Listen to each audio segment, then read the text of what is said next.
First, do we have any military veterans in the house? Can you please stand up? Come on.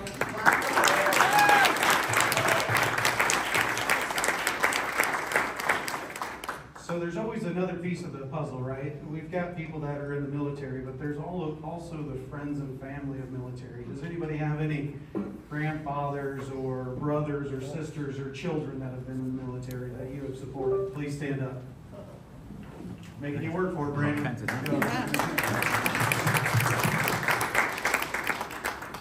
So leadership, when we talk about the military and our veterans, right, is they took an oath to fight for our country and keep our freedom so we can sit in this room today.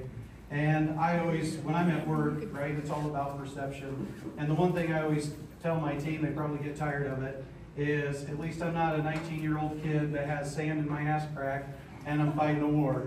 And they're like, wait, what? Time out. I was like, think about it. Like, you have these 18-year-olds that we're signing on the dotted line. We're going over to fight for our country. And I personally didn't know any better. I was young and dumb and thought it was a way to get out of my house and get away from stuff and get college paid for. So when you think about that, it makes my day-to-day really easy. So I try to instill that in my team because there's people that are doing things that are far more important.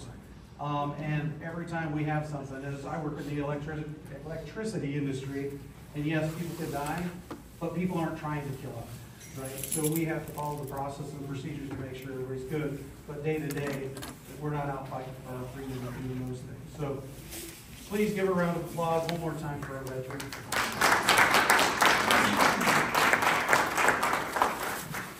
And then with that, I'm going to turn it over to Emily to talk about the Grief Center and give her moment to shine.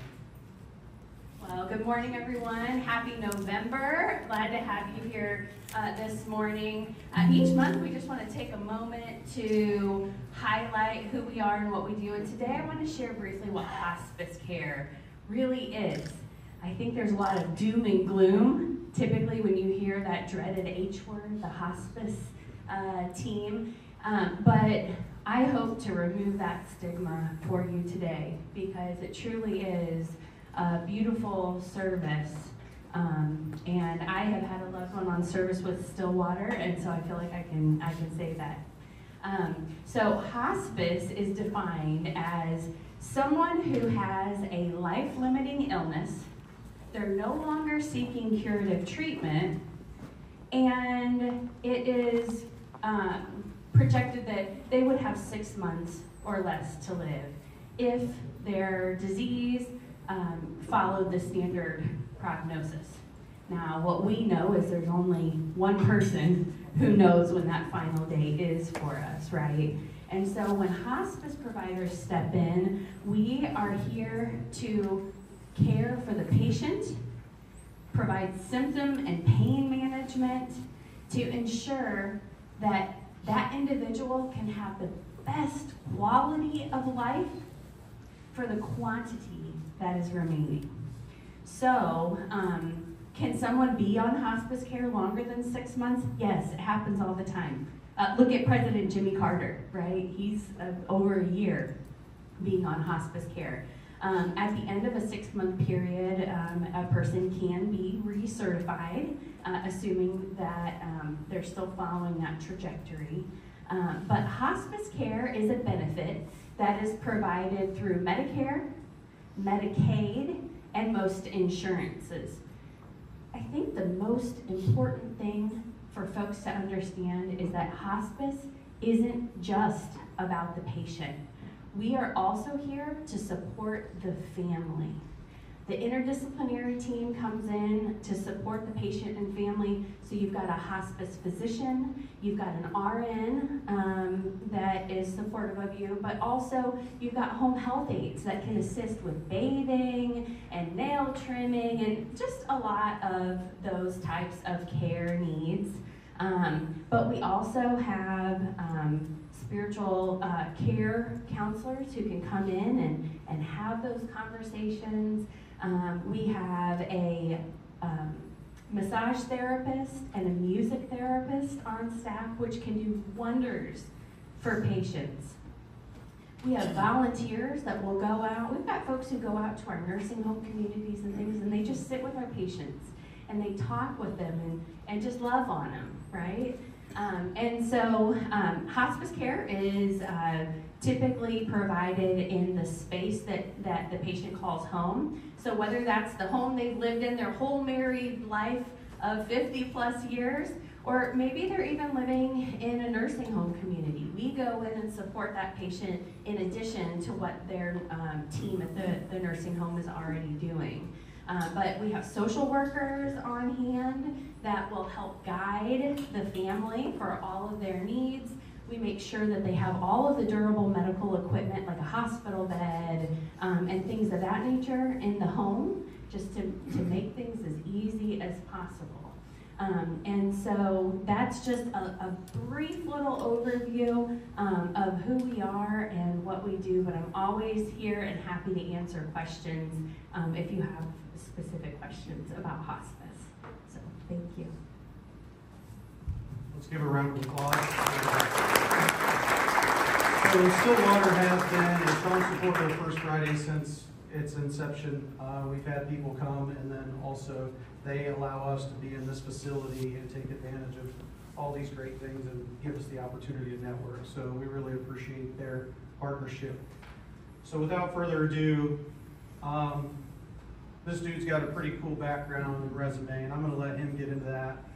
But my introduction is more about him as a person. So I've had the opportunity to meet Matt at First Fridays. So when we talk about meet someone new and learn something new, these are the friendships that you can build.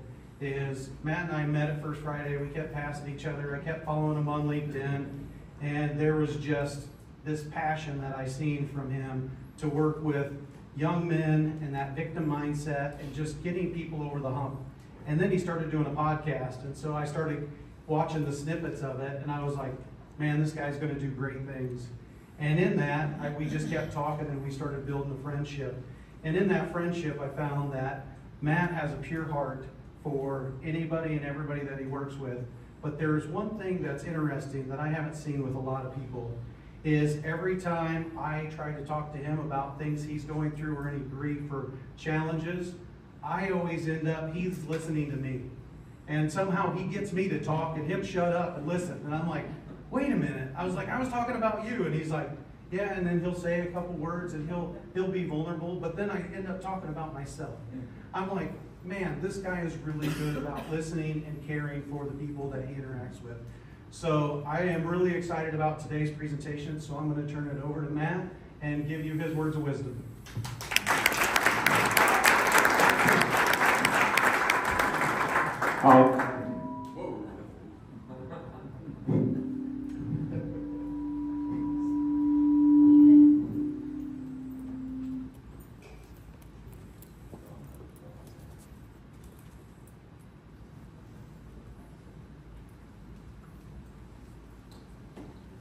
Do we do a little rap first? Like,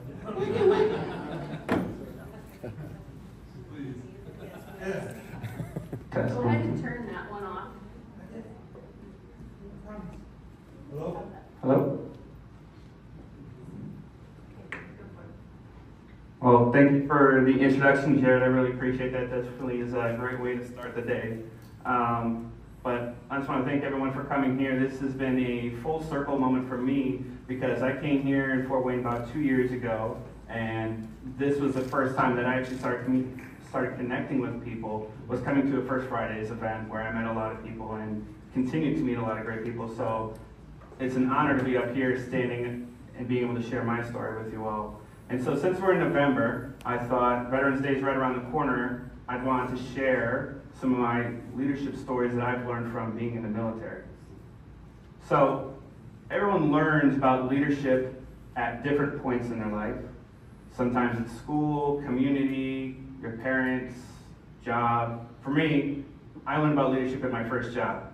So I was 16, I was working at Burger King, and I was only there for about a month when the district manager came in and saw that I was working and how hard I was working. He said, hey, this guy's going to be a trainer, he's going to be a manager. And I was like, wow, that gave me this energy. I was like, I can lead people. I was 16, I didn't even know I had that capability. So it inspired me because the only thing, we never really talked about leadership in my family. It was like almost like it was a taboo topic. What is leadership? How do you lead a family? How do you lead other people? And so giving me this inspiration, I wanted to pursue some type of leadership in my life. And so the only thing that I knew was what my parents told me. They said, hey, this is who you're going to be, this is where you're going to go. And so for me, they said, hey, you're going to be an engineer, that's what you're going to be. So I was like, all right, well, I'm going to be an engineer, that's my job. That's what I'm going to go to do, I'm going to go to college. And so I was thinking, I'm going to go to one of the best colleges. I'm sure you guys are all familiar with it. I want to go to the Ohio State University.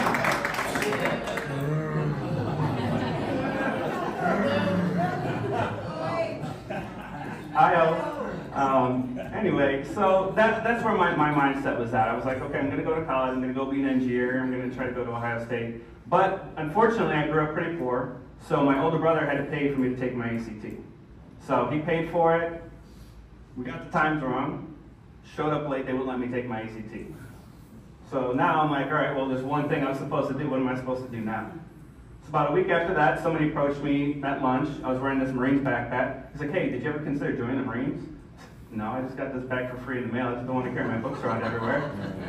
He's like, well, hey, we're gonna work out today. If you want to come join us, we'll come pick you up and everything. I was like, oh, well, I've got this gym in my apartment.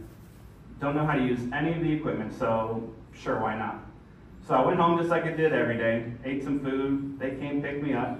We drove past every gym, straight to the park. This was at the height of P90X, and so we're gonna do a P90X workout in the park. This is the first workout I've ever done in my life. So, we're going through it, I'm trying, I'm pushing myself, and we get to this last exercise right here, and right before that, I throw up all the food I just ate. And so, the person who was leading this exercise was someone who had recently graduated from boot camp. He's like, it's okay, take it easy, no big deal, you feel weak, you feel tired, this happens, right? The guy who invited me was in the same group. He's like, what are you doing to push yourself? Like, let's go. And so, in this moment, I have to listen to this very credible source who understands how I feel. I feel weak and tired right now. Or, do I listen to the guy who invited me, who's telling me to push myself? So I decided I was going to push myself. I didn't do a lot, but what it showed me is I'm much more capable than what anybody else tells me that I am. And so after this exercise, after this workout, the recruiter gets on his soapbox to talk about honor, courage, and commitment, the 3 core values of the Marine Corps. So this is my first introduction to what values and identity are.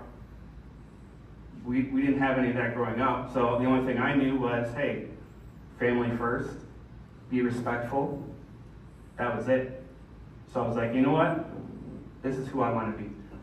I want to be honored, I want to embrace that honor, courage, commitment, and I want the opportunity to lead people. And so, when you go home, when I went home, I was like, you know what? Hey guys, I want to go be a Marine. And they're like, what? Where did this come from? But for me, it was important to be able to embrace a new identity.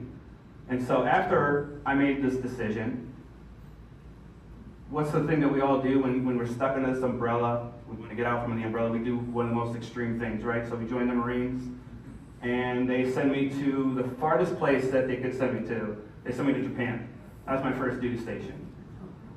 So I'm 19, I'm in Japan, I'm learning it's just this cluster of learning everything, right? I'm in this new environment with a new job. I don't know what my job really is. I'm learning who am I working with, where am I, what is this chain of command thing that you guys are talking about? I'm supposed to report to somebody, this is what I'm supposed to be doing. Then on top of that, it's a new country, so it's like, okay, how do I communicate with these people? Where do I go eat food? What are chopsticks? How do I use chopsticks? And then on top of that, I'm learning what does it mean to be an adult? What does it mean to be a man? I'm 19 years old, I don't know any of these things, and so I have to try to pick up all of these different things. And so I'm trying to learn, who am I? What do I want to do? Why am I here? Those are the 3 questions I'm constantly asking myself to figure out what is my identity, who am I? So at the end of the 2 years that I had, this is what I decided I was. I was a Marine, I was an air traffic controller, and I was a motivator. So after my 2 years was up, they moved me to my next duty station. I go to Fort Worth, Texas. These are two polar opposites in dynamics when it comes to community, but not just that, but my job as well. So in Japan, I was just focused on air traffic control. In Fort Worth, the base that we had there was not for active duty. It was for reservists. And so I was the active duty component to all these reservists, teaching them what it means to be a Marine, teaching them what air traffic control is. So when they come in on their weekends, that's my job. So completely different dynamic of going, I'm going to focus on air traffic control for all day, every day, to, hey, by the way, we're not really doing air traffic control. You're going to teach other people what air traffic control is, or what it means to be a Marine. And so my thought process was, well, I made a name for myself in Japan. I'm going to make a name for myself here in Texas. And so that thought process, because I'm a man, what does that mean? I'm going to take on every title, I'm going to take on every responsibility that I can possibly take and achieve everything I can possibly achieve. That's how I'm going to make a name for myself. Doesn't always work out that way, right? So, taking on all these responsibilities, it felt good.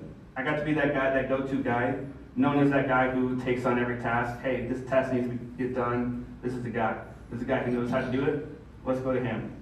And so that expectation became, well, this guy doesn't want to do it. Let's just give it to Matt. Matt will take care of it all. It got to the point where it was so overwhelming that other things started slipping. And so my thought process was, going back to when I was as a kid, is I work best under stress. Not the best mentality, but that's the mentality that's running through my head. Let's just put me under more stress, I'll figure it out that way. Later on is when I realized how much of a toll that actually took on me. So I'm here trying to shed the snake skin of what is it my parents wanted me to be to who is it that I really am. I'm trying to make this transition, and unfortunately there were a lot of things that when you get into that familiar zone, when you get in that comfortability zone, you lean back on that. When things get hard, you lean back on that. Fortunately, when I was in Texas, I married an amazing woman, kind of pushed me outside of all of that. So I learned what it meant to be outside of my comfort zone, what it meant to be out of those familiar zones. And so we decided what we were going to do was, my wife wanted to go back to Japan, and so after Japan, or she wanted to go back to Japan, so after Texas, we wanted to go to Japan. So at the end of my time in Texas, what I decided that I was I was a Marine, an air traffic controller, a teacher, a husband, a father, and a blogger. That was my identity. That's who I was. So we go back to Japan, and this is, again, it's polar opposites, right? Because now I'm not that young person anymore. I'm not that 19-year-old. I've got 7 years of experience. Now the expectation of me is not, hey, you need to learn you need to still be learning who you are. You need to be teaching everybody what the Marine Corps is. What's the Marine Corps' identity? What's the Marine Corps' organizational values? You need to be teaching that. You shouldn't be searching for yourself anymore. They didn't care what your individual goals were. It was now, what's the Marine Corps' goal? So this took a toll on me because I'm still searching for what that identity is. I'm still sticking to what these things are. But while I'm doing that, I now have to teach other people. And so the role that I kind of took on was the dad role. Mostly because I had 2 daughters at the time, but now I have all these young Marines that I'm taking care of too. And so what I wanted to do was I wanted to focus on what leadership meant to me. So mission accomplishment and troop welfare. You can't have one without the other. If you want to complete something, you still have to take care of your people. And that's why I took on the dad role. I wanted to focus on how do I help take care of these people. And not only that, I want to elevate them, right? Because these are going to be the people who are going to be replacing me one day. So how do I help them get better in the sense of they're going to be able to replace me? So near my end of the time, when I was there, this picture was taken. So this was in May of 2021. This was when my son was born. Little did I know the significance of this picture. This was a happy time and also one of the most painful times for me. So I went to Japan. One of the reasons why I went to Japan was for career progression. I was there for I was supposed to be there for 3 years. I was thinking about extending out there for another 3 years.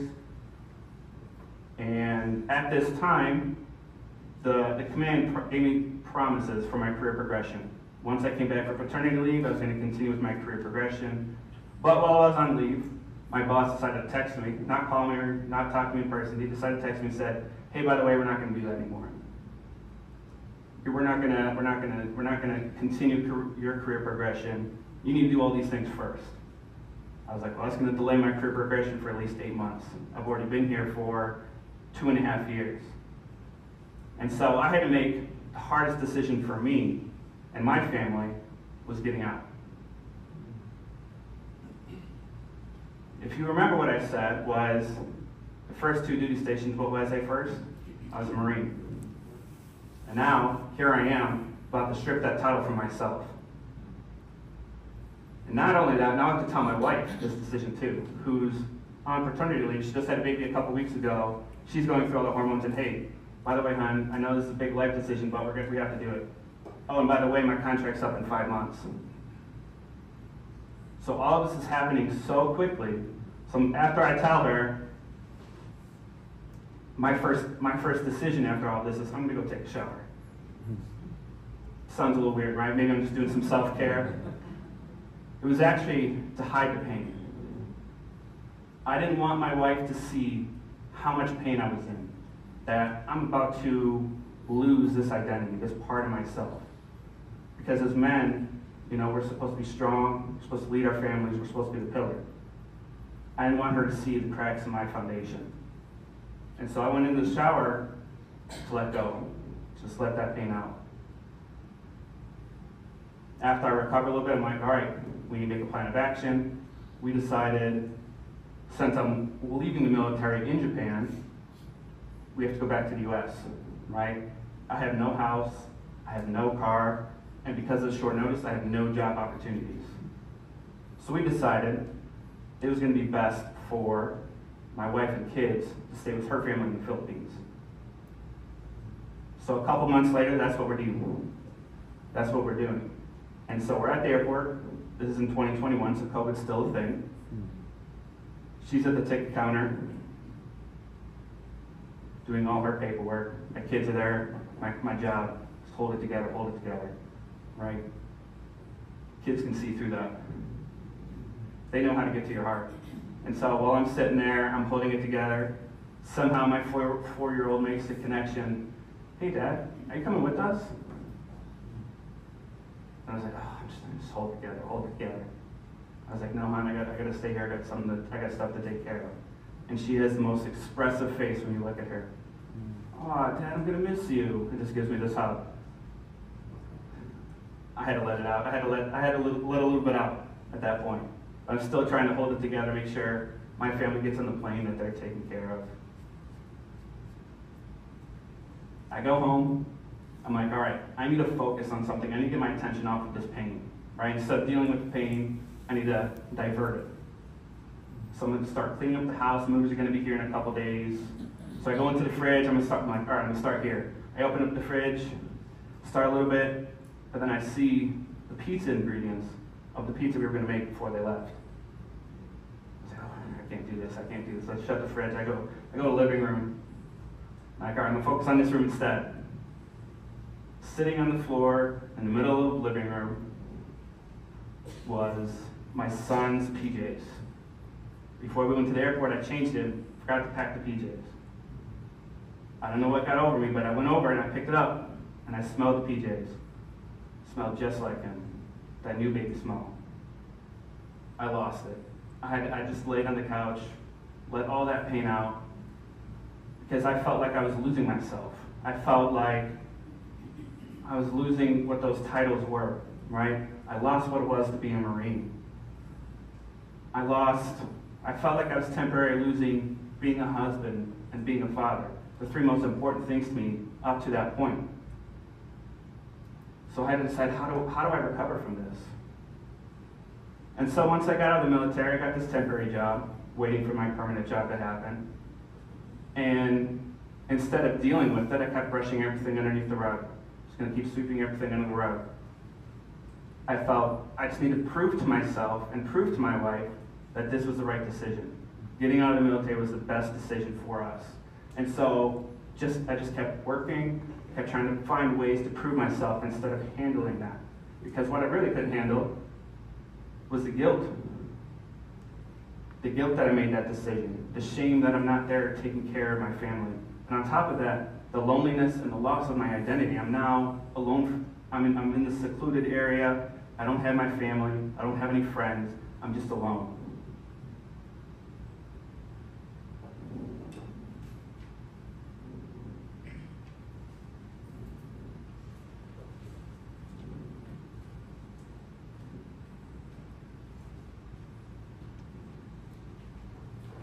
So the reason why I'm sharing this story, this is the most painful and vulnerable story for me, is men don't talk about this.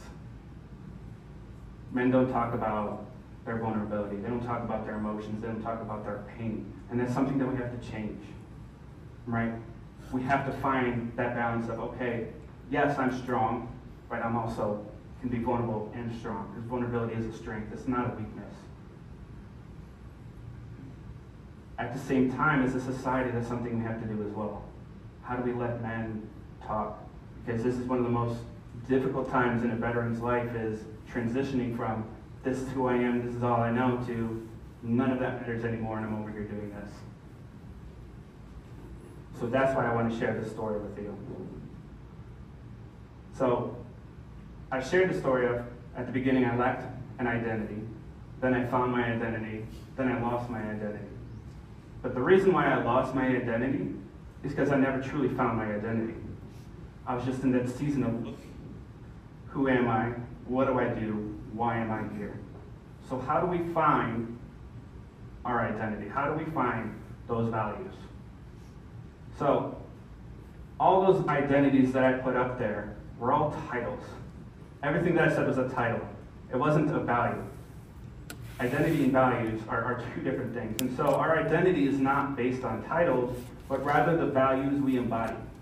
Our values are the breadcrumbs that lead us to the mirror and show us who we truly are. When you're able to find out what those values are, that's how you form your identity. It's not titles, it's not accolades, it's not achievements, it's the values. So, how do we find those values? There's this exercise that I like to do, and it's called the perfect day itinerary.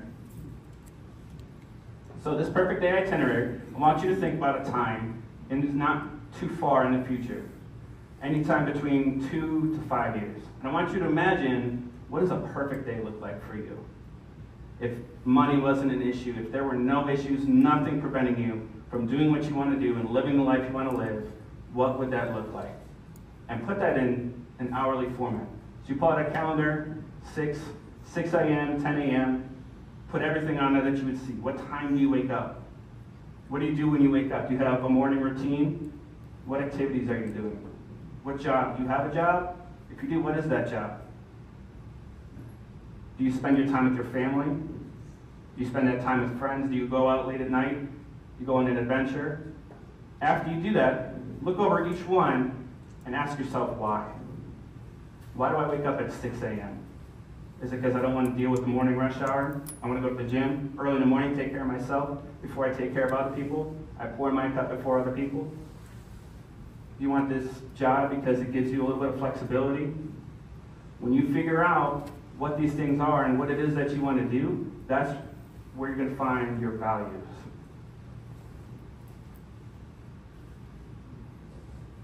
But now this raises the question of, well, what if I do lose my identity? How do I recover from that? So, we're always going to run into difficult situations, and how we handle those situations is the foundation. We have to set that foundation of how we handle these certain things. And so, what my good friend Leslie likes to say is connection is protection. Connection is protection. What does that mean? When you connect to your family, to your friends, to your belief, the things that are important to you, you're going to feel safe. You're going to have that ability to be vulnerable and be protected. So when these moments happen, when you deal with these difficult situations, you know that you have somebody or something to lean on, and you can continue moving forward. how do you practice self-care? So this is just a few different things that you could do to practice self-care.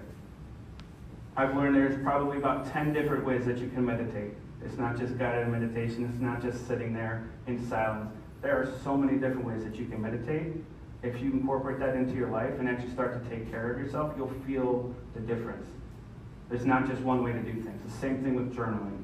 We say, hey, just pour your thoughts onto a paper. That doesn't work for everybody. Sometimes you need some kind of guidance. Sometimes you need a prompt, stream of consciousness, so many different ways to do these things. And so, meditate, journal, take a cold shower, right? That's what I did. Not in the healthy way, but take a cold shower in a healthy way. Go for a walk. Go out in nature. Get the sun on your face. Have an emotional check-in.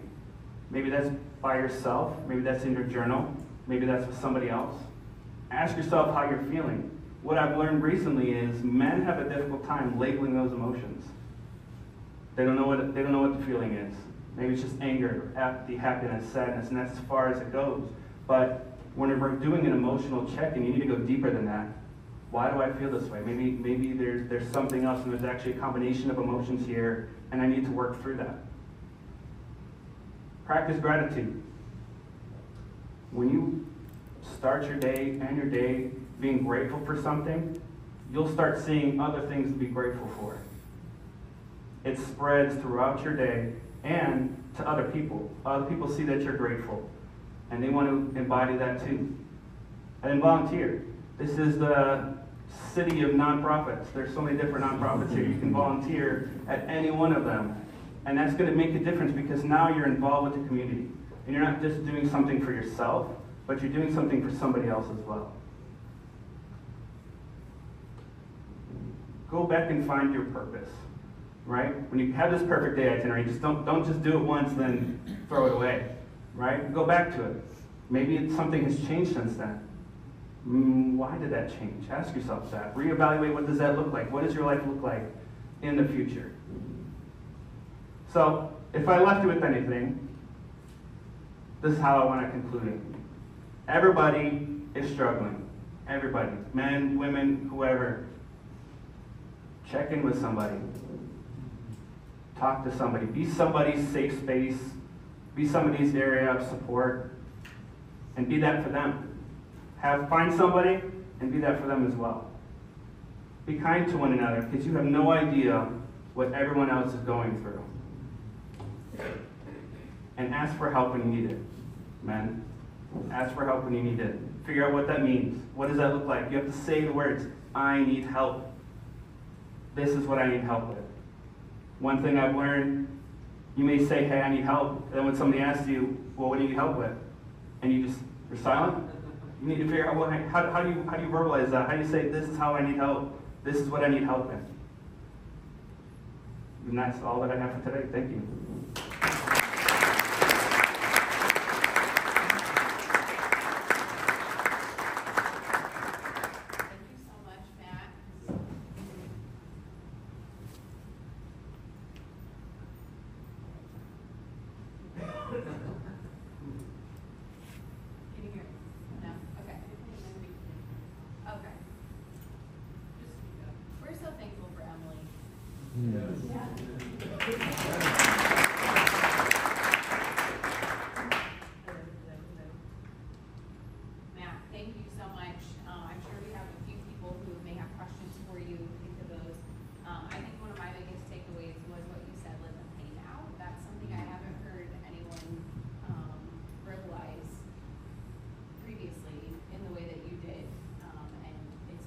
Those emotions and feel those emotions. So who has questions for Matt this morning? Mr. Scott? Matt, first I want to say thank you for being vulnerable. Thank you for being honest. One of the best First Fridays I've seen in a long time. So thank you so much. Do you miss the Marines? Time to time. I miss the camaraderie, that community that you've created. Sometimes the knowing that there's going to be a change. I know a lot of people don't like staying in one place, or people like staying in one place. my wife and I aren't really like that. We like to travel and, all right, what's next? What's the next chapter of our life? So those are the kind of things that I miss. So good. Been on this journey with you for a little bit, so I really appreciated you really sharing your whole story. That means a lot, for me. So how do we help men? You know me, I always ask, how are you doing? And then, people say, I'm good. And I say, but how are you really doing? And you're one of the few men, I have a couple of you that will say to me, I'm not doing well. And then I say, what can I do? You can call me anytime. How do you think more people can have that conversation and be comfortable with it and actually take that to the next level when you are sharing more? I think it's constantly asking. Because if someone were to just pass me by, or you're at the cashier and you're like, oh, how are you doing? And it's kind of just a formality. But when you're actually there and you're very consistent with asking, you know that person cares. And so you're like, okay, well, maybe I shouldn't say the same thing every single time. And then you, of all people, know you're just going to sit there and wait for somebody to say something. Like, I know that's not how you feel, so come on, keep going. And I think that's kind of what we need is that support system, and knowing that, hey, I'm here and I want to listen to you. This isn't just me asking as a formality. I want to actually know how you feel. And once we make that connection, that person begins to kind of like put down some of the barriers and learn what it means to they start to learn to check in with themselves. And then they have to answer that, because once you say it out loud, you now have to acknowledge how it is that you feel, and you have to do something about it. So, you had Marine, as far as right there, the Marine and an air traffic controller, and then husband, father, and you had a couple of lists that you built up. As of today, what would that list look like? I feel it's more adjectives than titles. And so, father's still on there, but it's not necessarily, hey, I'm a dad. It's, I enjoy fatherhood, and I love being responsible for somebody else, for another human being. And so I've always told myself I'm not creative. What I've learned all along this journey is I am creative in my own way. And if I sit here and say I'm not creative, I'm not going to be able to find that. And so those are a couple things. I still go with teacher because I don't see it as a title. I see it as a purpose rather than that. It's kind of laid over. Matt, we met 2 years ago at a First Fridays, and one of the things that has stood out to me about you and your character is that you have never been afraid to ask a question when you don't know the answer. So that's like literally how we met, is you walked up to me and asked me a follow-up question to something that I said. And over the course of the last 2 years, every single time you've called me with a question, I am so, it's something that stands out to me because it's something that I'm not comfortable with for myself, right? And so my question is, have you always been comfortable with reaching out to somebody when you need something? Or is this something that has been birthed in you? And if so, when do you think that has occurred? Or how did it occur? So I was raised to never ask questions. Because if you sit there and you ask a question, you raise your hand in school, you're going to appear weak, you're going to appear dumb, and you don't want to appear that. So I never asked questions. If I was struggling in school, never told anybody. I would just, kind of deal with it, one of those things, just brushing under the rug. I don't know when it would happen. That probably happened more once I got in a relationship with my wife, because I had to ask questions, because of the, Japan kind of brought out the cultural differences and where you have to learn, and if you don't do the right thing, you're like, okay, well, this isn't really gonna work. Like, you have to ask those questions. And I think it expedited when I got married, because my wife has cultural differences as well, and I would need to understand her cultural differences and respect that. But then I also have to figure out, okay, what are my differences? What are my values? And so we kind of had to have those conversations all the time of, okay, what do you value? What do I value? Let's find out what works for both of us. And I think the final answer to that would be love. Love makes you curious. And that's what makes you ask questions.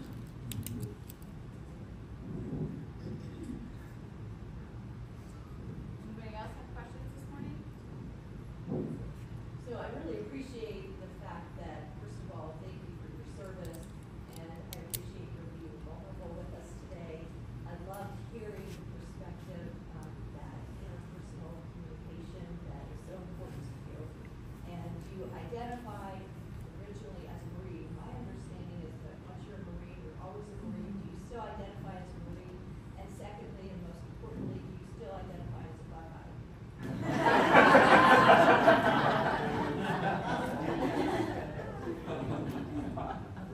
I do, and I don't.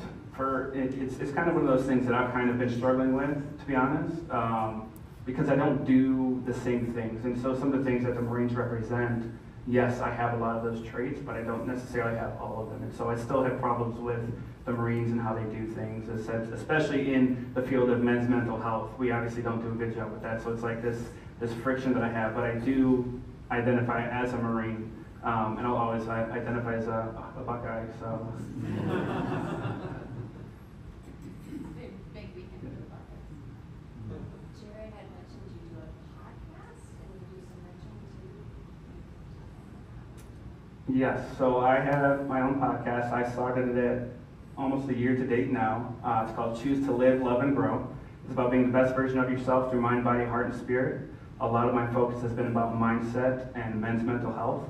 And then I coach young men. I help them go from victim to victor using the Findora method. It's a new method that I created myself.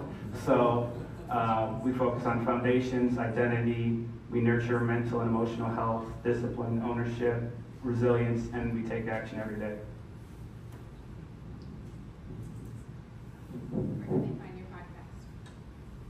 Everywhere? Everywhere: Apple, Spotify, YouTube, Amazon Music. Choose to live, love, and grow.